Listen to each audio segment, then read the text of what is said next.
take a break. You know, we're grown men and women, grown people, grown adults.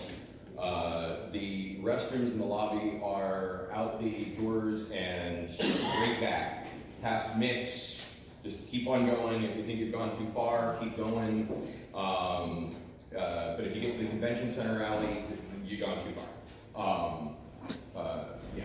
So anyway, hi, I'm Dave. Hi, Dave. I am, as my little name card here says, I am an AE master teacher. I've been teaching at Delaney High School in Baltimore, Maryland. This is my 10th year teaching, my 8th year teaching AE, and my 9th year teaching POE. I'm also certified to teach IED.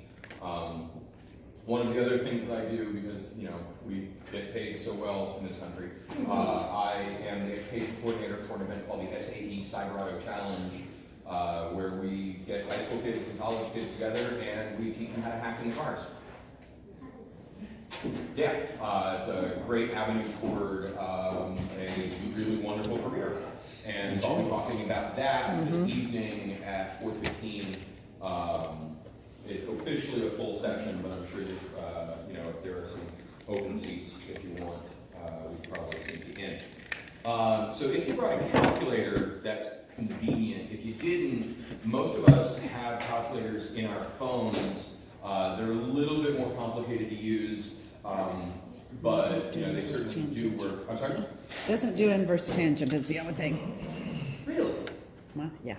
Huh, okay.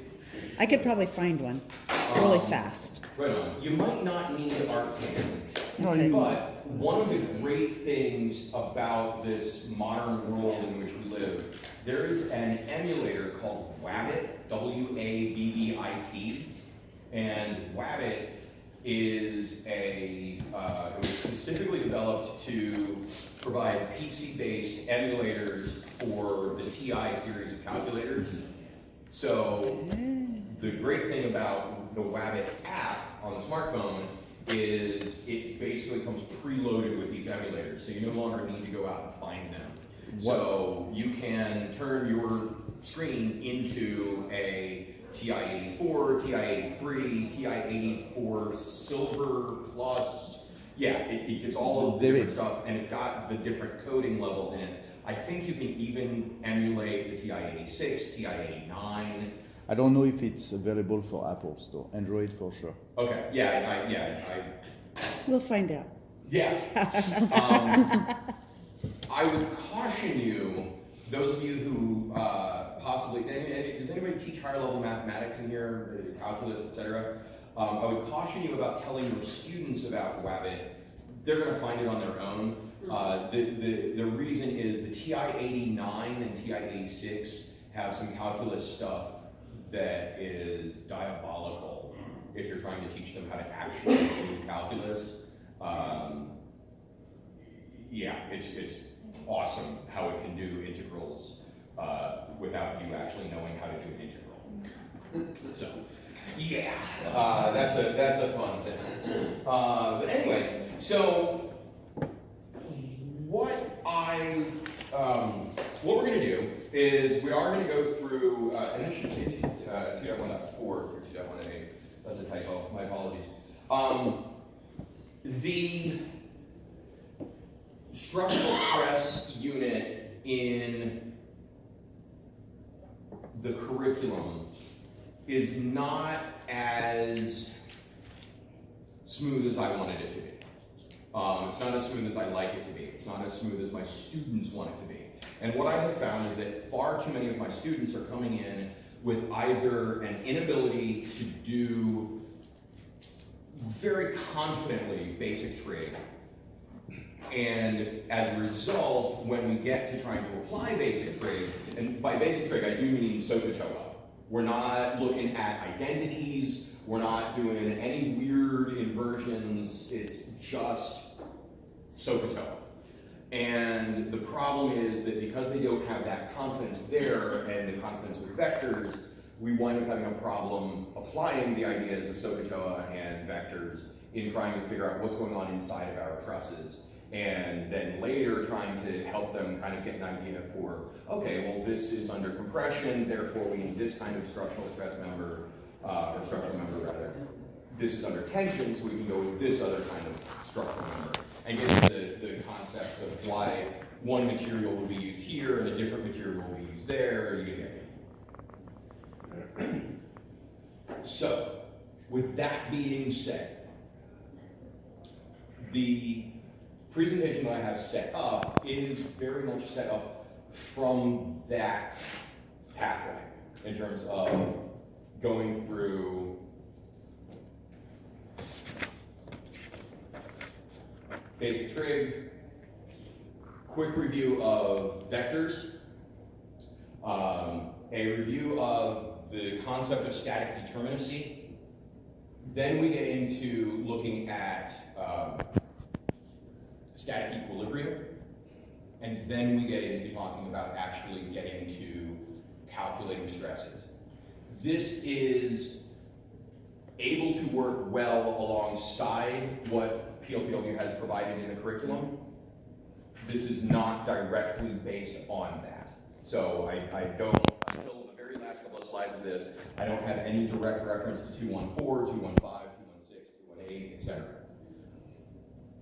In case I run out of time, because that can possibly happen, if your school does not yet have the Structural Stress Analyzer 1000, the SSA 1000, from, I think it's from EMP, get it. I don't care who you have to rob, what nefarious deeds you need to do. It is listed as an optional item. It's $1,500. Yes, I know that for some programs that is prohibitively expensive. I don't downplay the expense of any of the items. It is absolutely essential to a PLTW program at the engineering level of high school. It is used in pretty much every single one of our courses, and we've had ours for 10 years, and it is going strong. We use it not just in POE, but also in AE. We use it, I think, in IED. We also use it in our non-PLTW courses to do our beam challenges, our bridge challenges, our paper crush challenges, everything. That machine gets more work than any other machine in our entire department. It is not an optional item. Get it, get it, get it, get it, get it. If you have to partner with a college, if you have to partner with a bank, get it, get it, get it. It's really critical. It's the SSA 1000. It will be listed in the,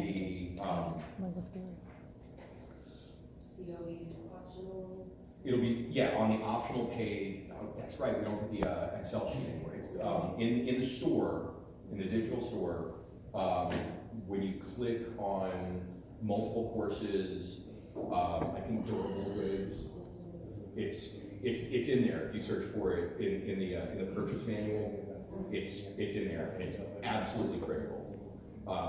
If you need a beg bars, you'll get it. It is Perkins fundable, so you could get a Perkins, because it is a durable good, you can get a Perkins grant to purchase it, which makes it effectively free. The only problem, and be aware of this, if you purchase any items through Perkins, because of nefarious deeds in the past, you are under an incredible burden. Keep that item where you say you are keeping it. In other words, when you get a Perkins audit, that item literally has to be in the room that it is listed under. So we have the wind tunnel for aerospace, $4,500. We have another school that's 20 miles down 15 miles around the Beltway, and we can't ship it to them to use for their 1 week that they need it and ship it back. We would have to go through about 3 months of paperwork to get it shipped, and then another 3 months of paperwork to get it shipped back. And it's literally, I can put it in the back of my truck and drive it there. But if we get audited while it's over there, it's not a good thing for anybody, especially me. So anyway, ready to begin? All right.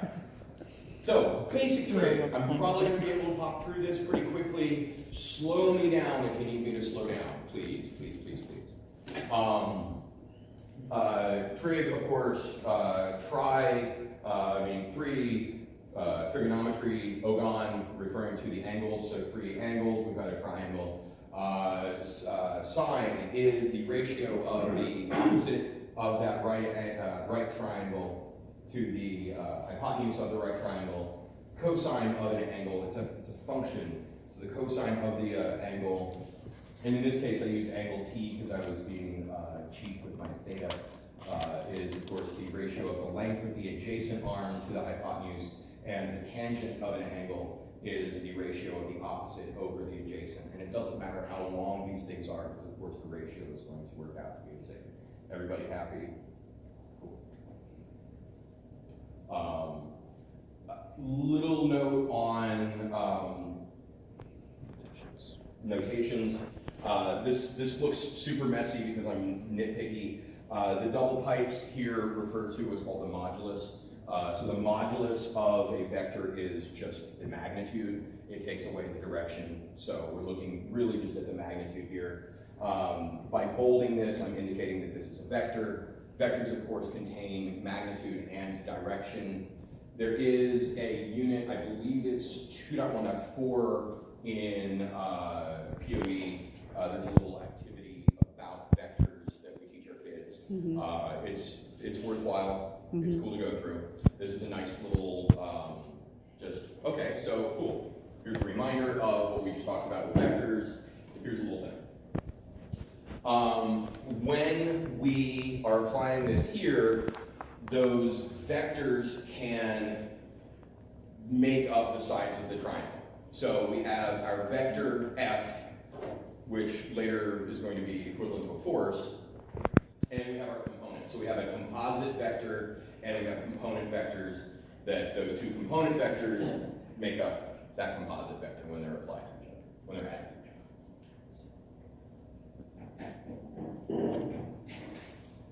So the first rule of doing any of this stuff, to keep everything simple, take absolutely every single one of your directions from the positive x-axis. Every one. Take them from the positive x-axis and go around in the positive direction. Far too often, we get caught up in stuff like angle D here and say, oh, that's 10 degrees. No, that's not 10 degrees. That's 170 degrees. The issue is, if we take it from the positive x-axis, the computer will do the work for us. The calculator will do the work for us. If we take this from, let's say, the negative x-axis, and we say, oh, okay, well, that's 10 degrees, we wind up tricking the calculator, and we have to remember that while the y is positive, the x is now negative. I don't remember that when I'm working on this stuff, and I've got a degree in mathematics, and it's nonsense. Try to get this on a kid who's just learning this, never happens. What also happens, up here, if you take, let's say, angle B is in our first quadrant, so we've got positive, positive, but because angle B is 15 degrees, we're going to wind up with a totally bonkers situation where cosine is up. Instead of sine being our vertical, cosine is going to be our vertical, and sine is going to be our horizontal. Because again, when we look at the definition of the sine and cosine, kids aren't going to remember that. I'm not going to remember that. And you wind up with completely bonkers results, none of which is very good for anyone. So if we take everything from the positive x-axis, everything works out. Do we want to take a second and just run through a couple of these, or do we all feel that we can? Yeah, I think we're in an okay. When I do this with my students, I take 10 minutes and I say, all right, sometimes it takes 10 minutes, sometimes it takes 4 minutes.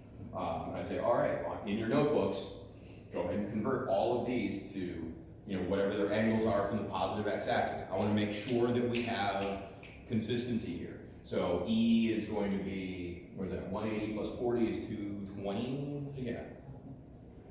Because sometimes you get weird stuff. Maybe a kid will say, what about H? Can that just be negative 9.342?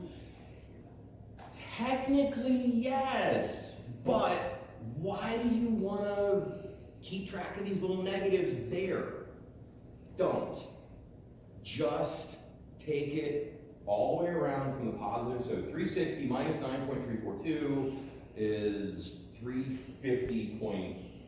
No, something. 370, 2360, 350 something. Yeah, 350.5. 352. Yeah. Anyway, whatever. 558. Whatever. Yeah. When we were in school and they're like, you're not always going to have a calculator in your pocket. And of course now we've got this ubiquitous smartphone with a calculator. Be careful about the calculators with kids, especially on the smartphones, because they're obviously not going to be allowed to use that on the EOC. So, A suggestion, the dollar store has great scientific calculators that have all the functions. $1 Right. each.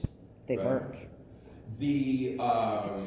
the testing platform does have a built-in for function, but that's not going to do anything for them on this. No. So, okay, so we're good to go from there. But again, stress, that number one rule. Gotta take it from the positive x-axis. It keeps everything nice and clean for you. So, let's take a moment, let's calculate components. Please go ahead and do this. We can probably go through it quickly, but I do want to make sure that we get the juices flowing in terms of calculating components. And we're going to do a sine, a cosine, and a tangent for us. Make sure that you are set to degree mode. Some of your students are probably taking calculus, or really calculus is probably the only high school course where they're going to use radians. And radians are great for that. They don't help us at all here. So we want to make sure that we are in degree mode. And so what we're going to say, let the magnitude, and again, that's what this symbol here means. So we've got the double pipes, we've got this bolded that says that this is a vector, because getting the little, if you type in LaTeX, it's really easy to put the vector symbol on top of the letter, but it's not so easy when you're just typing in your normal character math. So let's let the magnitude of vector F be 23, and it doesn't matter 23 watts, 23 pound force, 23 newtons, 23 bananas, it doesn't matter. And let the angle T equal 70 degrees. What is the magnitude of F sub x? So this vector F sub x, some of your students, this is going to be completely new terminology. So you may need to take a pause and say, okay, subscript notation.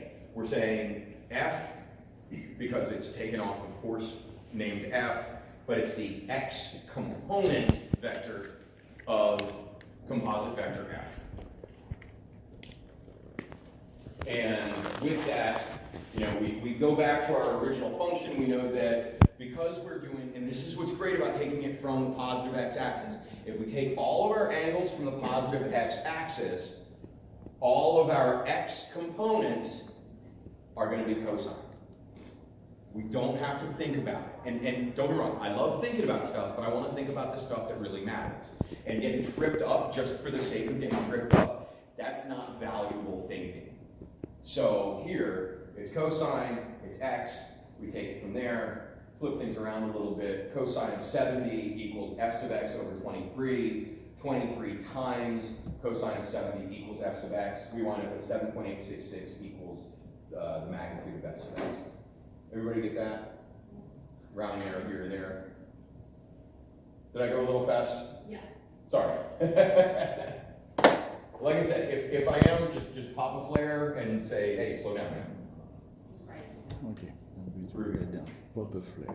And I do, at least in the initial stages, I do want to see my students doing this. I get very math teacher when it comes to this, because if my students are slipping up in this, there's nothing that I can do to help them if I don't see the work.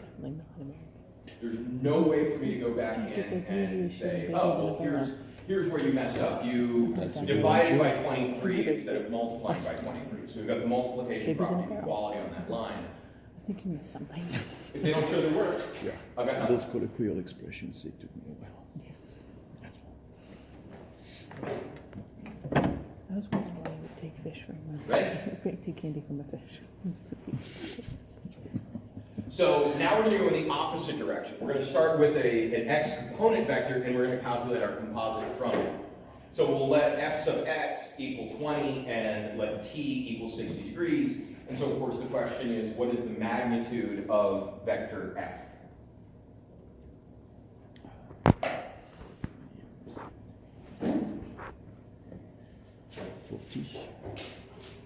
Sure. Yeah. I think they passed algebra.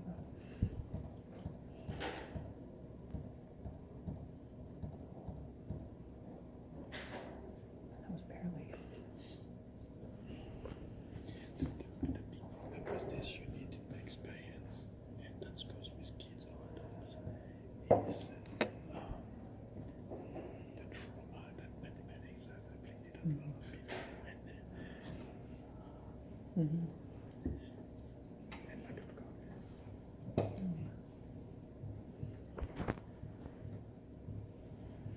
So once again, because we're looking at an x component, we're going to go with cosine x equals, my brain just shut off. There we go. F sub x over f. That's going to be our adjacent over our hypotenuse. And so we start by writing the equation, we go ahead and do our substitution, or we can simplify first. Either way, it's totally fine. So that's going to be 20 divided by the cosine of 60, and that's going to give us, in this case, 40. Everybody at 40? Now, if we want to calculate the angle, here's where we do need our inverse, if I remember correctly. And so, of course, we know that the magnitude of f is 30, the magnitude of f sub x is 17. We want to know what is the angle measure of angle t. And we say that the cosine of t equals f sub x over f. Cosine of t is 17 over 30. The inverse function, we could get real mathy on this one, but we apply the inverse function to both sides, and so that's arc cos of cosine t is going to give us t, and on the right-hand side, arc cos of 17 over 30, or in other words, the inverse cosine of 17 over 30 is going to give us 55.48 degrees. Most of our calculators should have that, even the ones that are in our phones. It may be difficult to find the function. Again, if you don't have that, if you don't have these inverse functions, download an emulator for your phone, you'll be all right. The benefit is this isn't terribly common for us to do in terms of what we're needing to do. Actually, no, we do need to do that in 2.1 and 6. So, never mind, ignore that. It's actually one of the first steps to 2.1 and 6. It's, yeah, you need that. Actually, don't really need it. Here again, we do the same thing with y.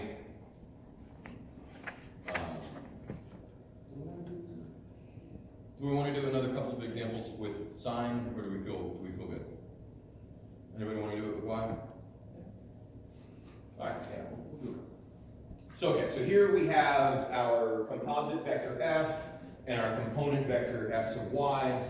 We know that f is 45, the magnitude of f is 45, angle t is going to be 30 degrees. Yes, obviously this image is not to scale. I kind of bought this out really quickly. And we're being asked, what is the magnitude of f sub y? 31.8.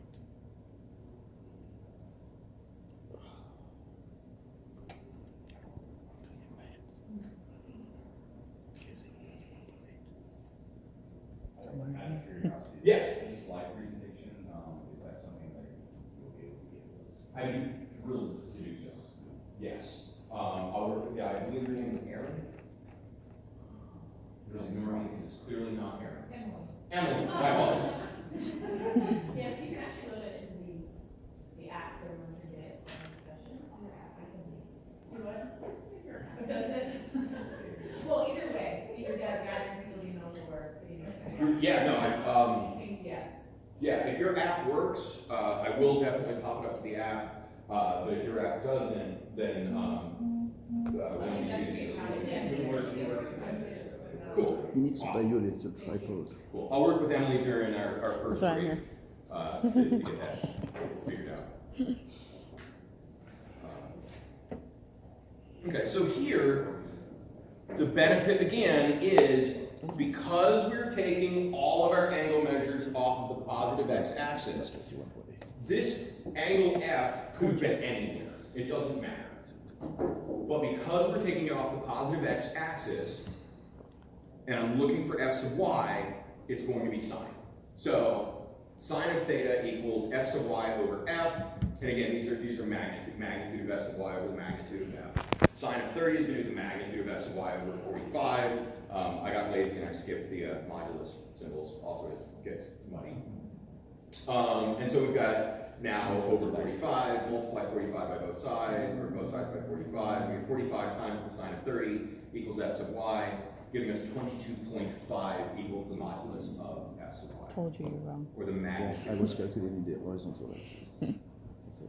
Everybody agree? Yes. Lose anybody in the mud on that one? Cool. So let's look at going the other way. Let's calculate a composite. If we allow t to be 67 degrees, which I think we should, and f sub y is 17, then what is the magnitude of f? Here, again, start with the equation.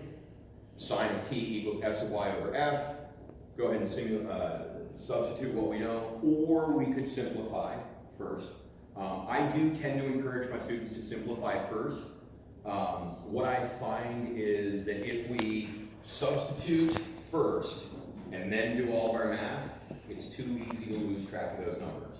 Whereas if we simplify first, we're dealing with things that we visibly know. You're not going to typo f sub y in this equation. You're not going to typo that f in this equation when you multiply it on the other side. But you could very quickly and easily typo 5.8661357. Now, why you would go up to that many decimal points, I don't know, but kids do weird things. Adults do weird things. So f equals 17 over sine of 67. Magnitude of f is 18.47. Simple enough? Yeah. I have a side question. I Yeah. learned with some kids in POE class who have not even seen any kind of trigonometry yet. Oh, yeah. And so I had to pause and try to explain. I just sit there. My solution has been, well, let's view sine as a ratio. It's just a ratio, and that's all you get. You got an angle, and there's a ratio attached to it. And goes from there. But it still throws them, over the fence. Yeah. Yeah, you have to teach them where how to recognize the opposite and the adjacent also. Yeah, I haven't run into that issue Yeah. so much with my older kids. Yeah. Some of the young kids, I've had weird situations where I've had like ninth graders pop in on a POE class. Yeah. I've got a ninth grader this year, and she's pretty good with some stuff, but I think this is going to crush Our her. sophomores are real low on their math. Right on. Most of them, so it's. But you're absolutely right in terms of really getting through this idea that it's a function and it's a ratio.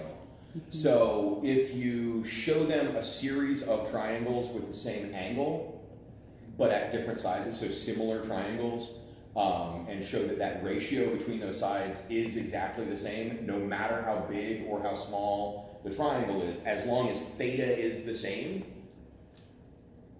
I've found that tends to be one of those kind of gearing up the light bulb sort of moments where they do start to recognize that again, size doesn't matter, it's really about the ratio between the sides.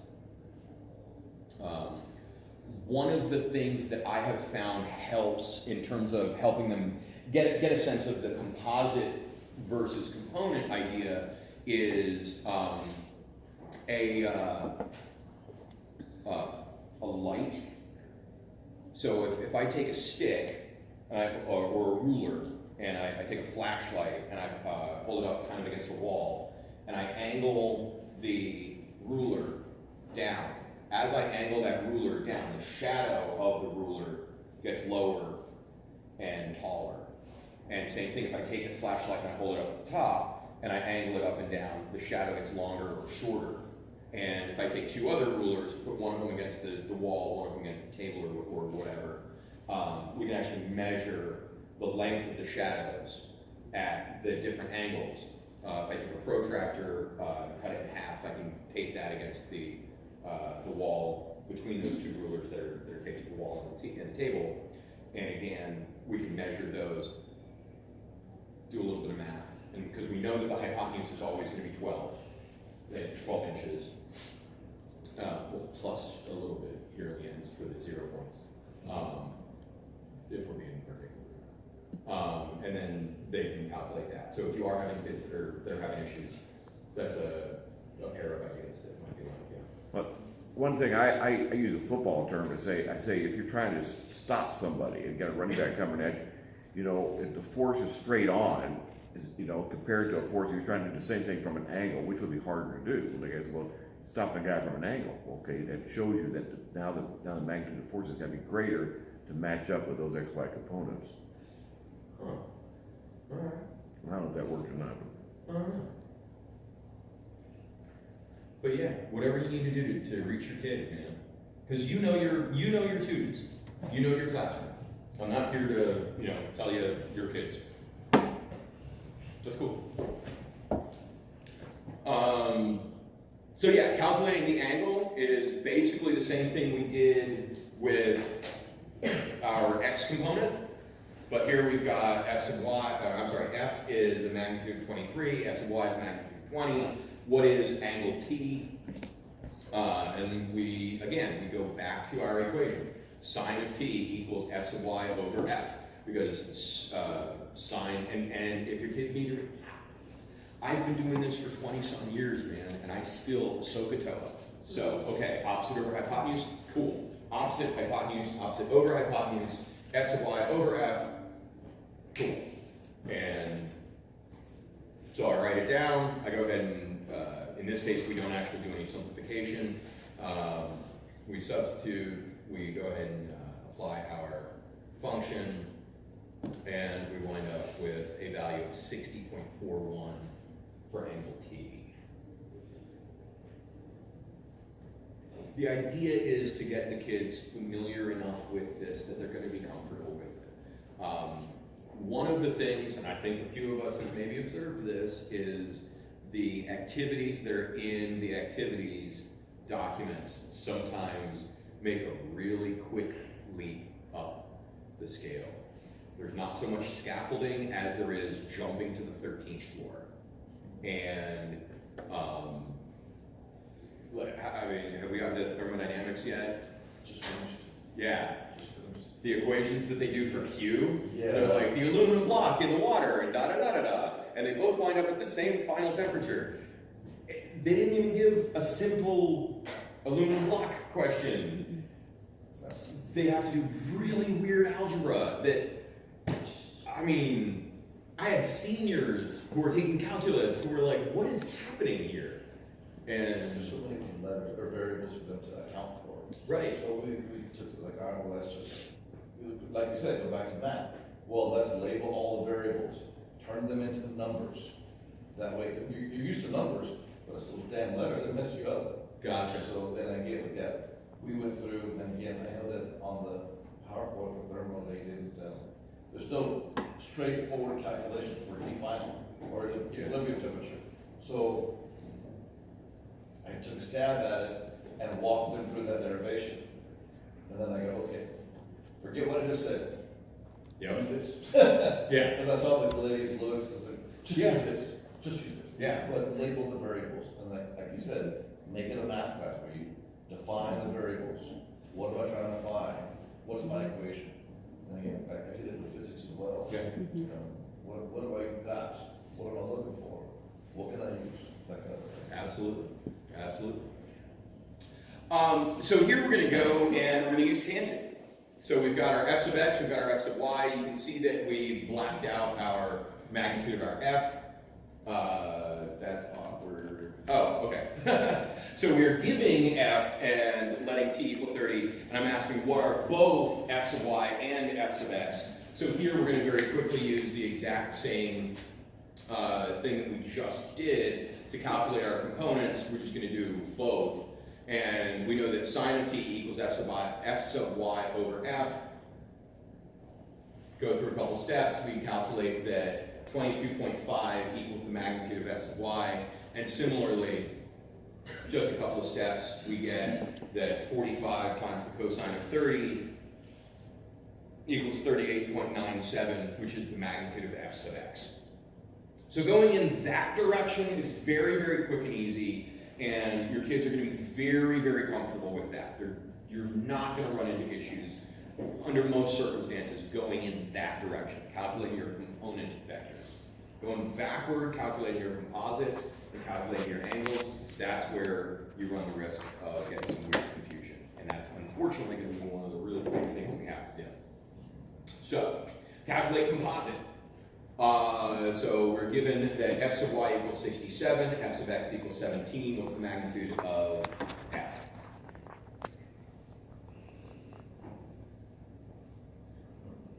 So, okay. The Babylonians were using it for hundreds of years before the Pythagoreans were using it. By hundreds, I mean thousands. Here nor there.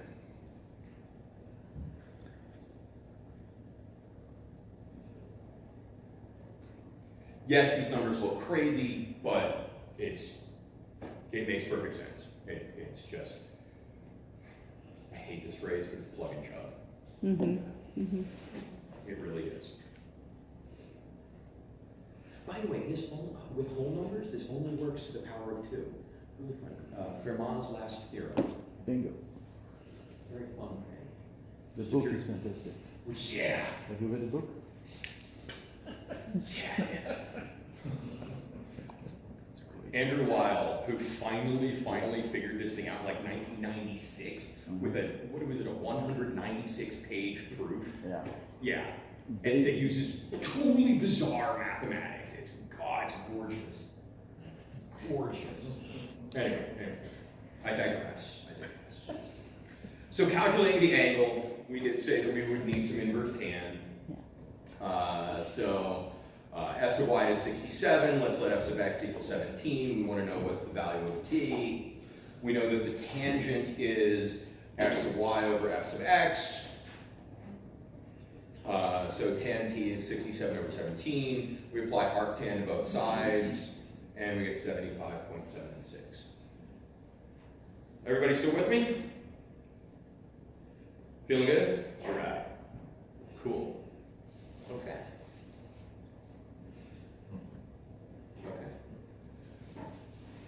So that concludes part 1. Yay! So that right there is about one full block class period, at least.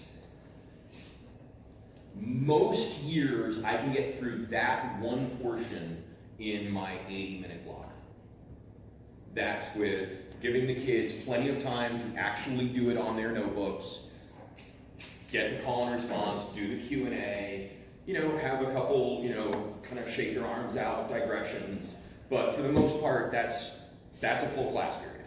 If you are still working in 45-minute class periods, you can manipulate